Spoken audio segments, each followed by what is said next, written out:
I currently have both windows, one on each side. I believe a short side of the upstairs room open.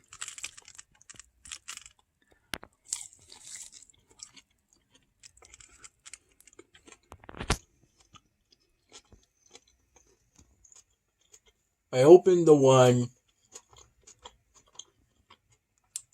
next to me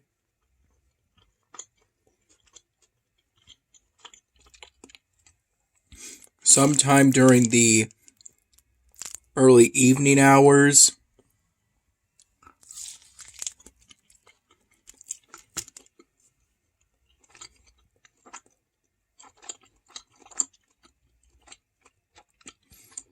Sometime between 5 and 7 p.m. And then around 8 p.m.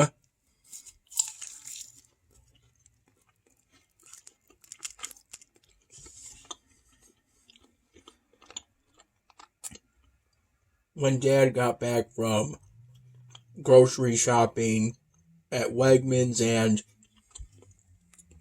visiting his parents after work.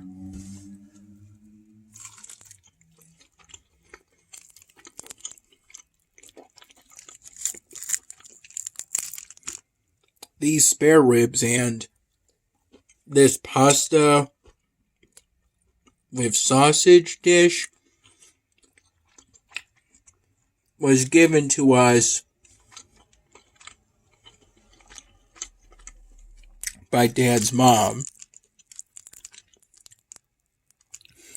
She cooked it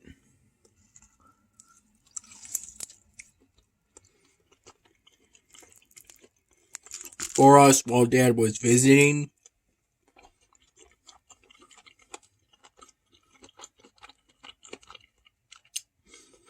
I believe these are store-bought ingredients cooked at home.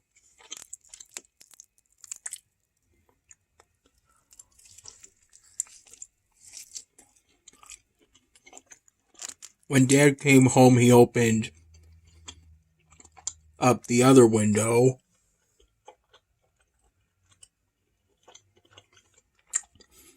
and opened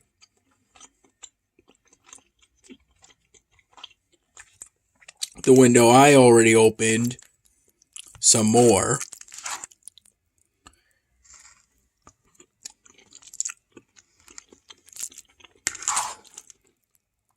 Prior to that,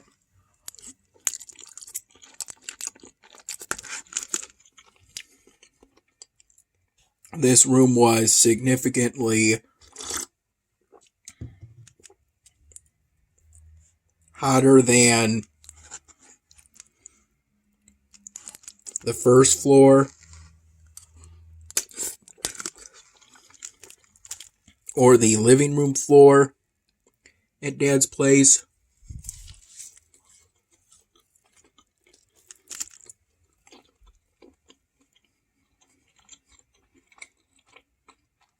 Based on checks I did off of my phone,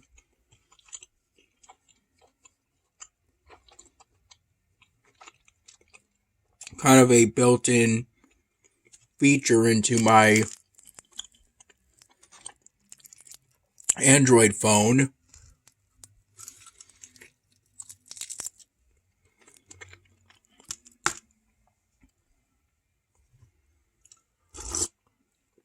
Throughout the day, it ranged from the high 60s to the mid to high 70s, Fahrenheit-wise.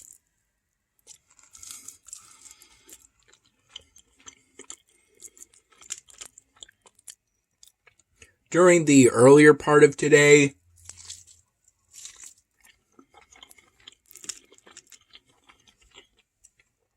roughly from after I had those 2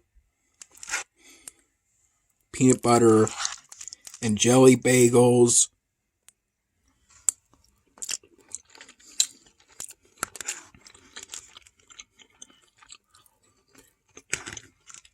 A bottle of water refilled with tap water from the kitchen sink.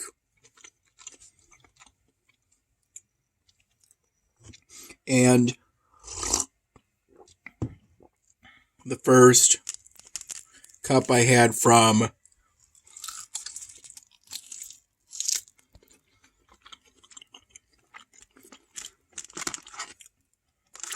the morning pot of coffee, of which I had 2 to 3 cups. Technically, from 11:30 in the morning to about 6:15 p.m.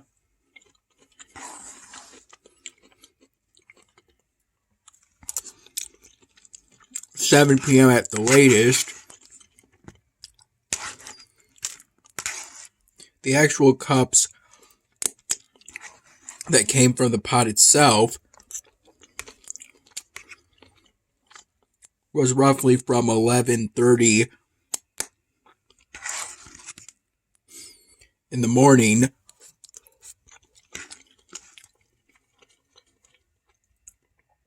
to about 4:15 p.m.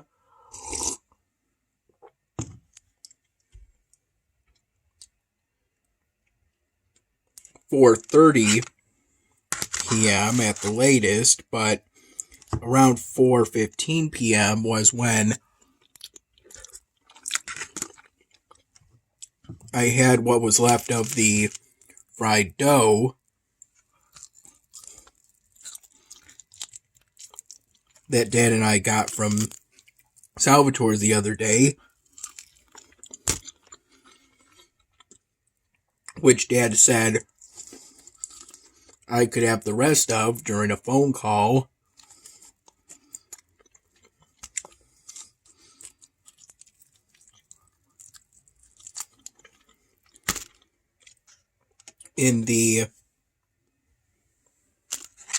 During the late afternoon hours, sometime between, I think, around 4 p.m.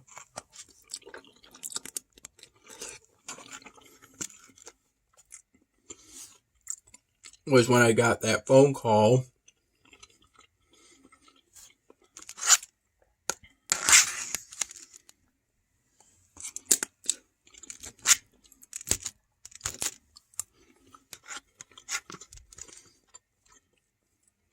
And with that leftover fried dough, I had 2 sandwiches that Dad made with olive loaf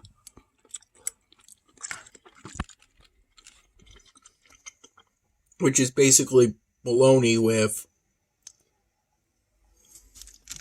ham with sliced green olives embedded.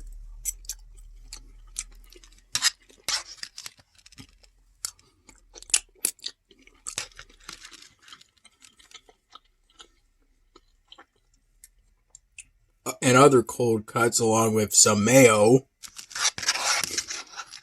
I recall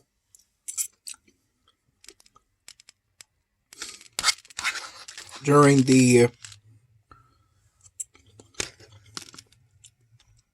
earlier part of today's work on the Leprechaun Cup polystyrene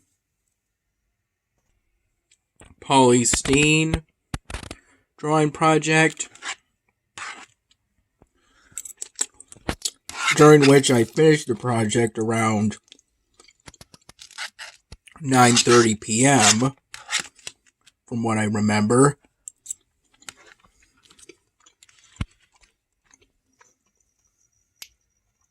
roughly from noon to about 2 p.m., 3 p.m. at the latest, during which time I was finishing the outlining for the boots, which involved 1 or 2 fine-tipped black Sharpie markers and several ultra-fine tipped black Sharpie markers, because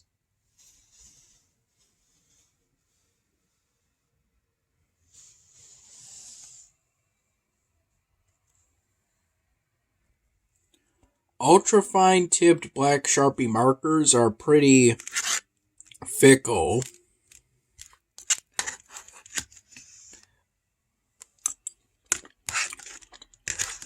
They'll be marking perfectly fine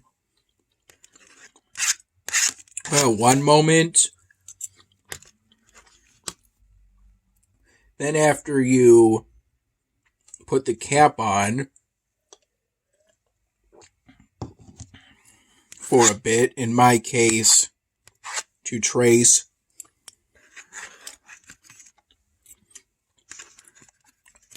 another bit of a straight or curved line, with with a fine-tipped black Sharpie marker,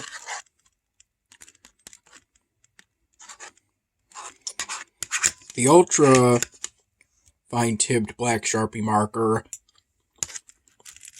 you were using previously will suddenly not work. And in my case, I would draw my thumb to get it working again.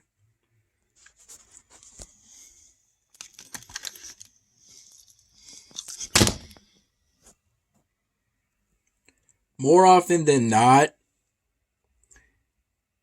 before intending to use an ultra-fine tipped black Sharpie marker, in order to even out a little line segment I made with a fine-tipped black Sharpie marker,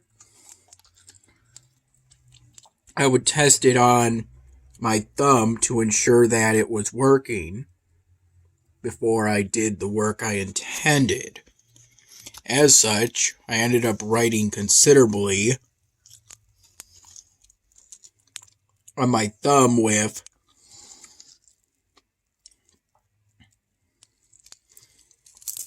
all the ultra-fine tipped black Sharpie markers that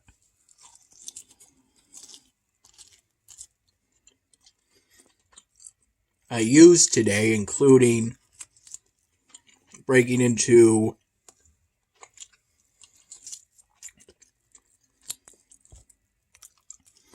some of the new Sharpie markers that I got.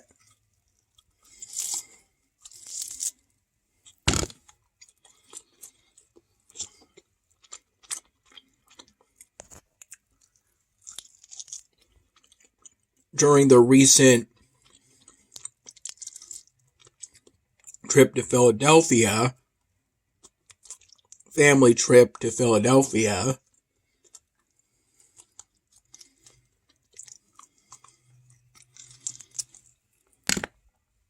with involving my immediate family.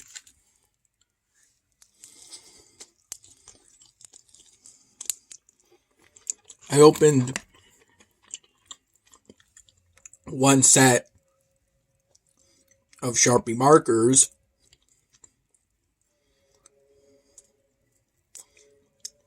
that my parents got for me because I saw an ultra-fine tipped black Sharpie marker, a new one.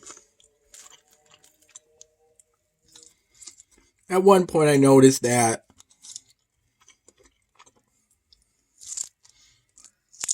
ultra-fine tipped black Sharpie markers that stopped working and couldn't be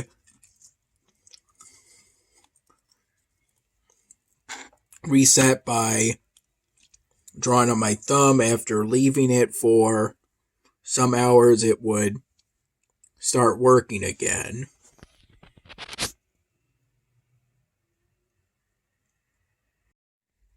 During the time that I was finishing the outlining for the boots,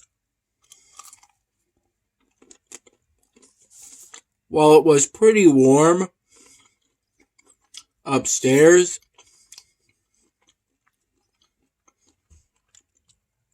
I wasn't sweating at that time.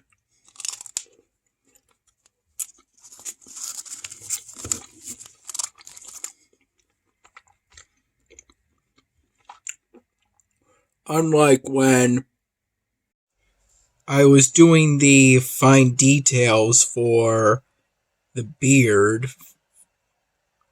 and then the hair, and then colored in the boots, and then after that did the fine details for the pants. This was roughly from 4 p.m. to 9:30 p.m., which for much of that time I was sweating mildly, but not too badly, so I don't believe any sweat got on the polystyrene drawing project. I put in this stone road in an effort to solve the hunger crisis in my city on City Idol. Doesn't seem to have done anything. I can't figure out what the problem is. I mean, these houses are right next to this second berry farm I put in. Though for this grain farm, I'm not really able to make bread because the mill can only have one employee. In order to unlock the upgrades to have more than one employee, I have to store 50 bread. Though in order to get that much bread, I kind of need some mill upgrades.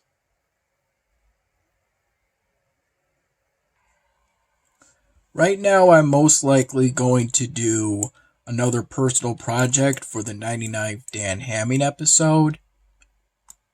For the next polystyrene drawing project. This one is going to be on a block of polystyrene, which I've done most often historically.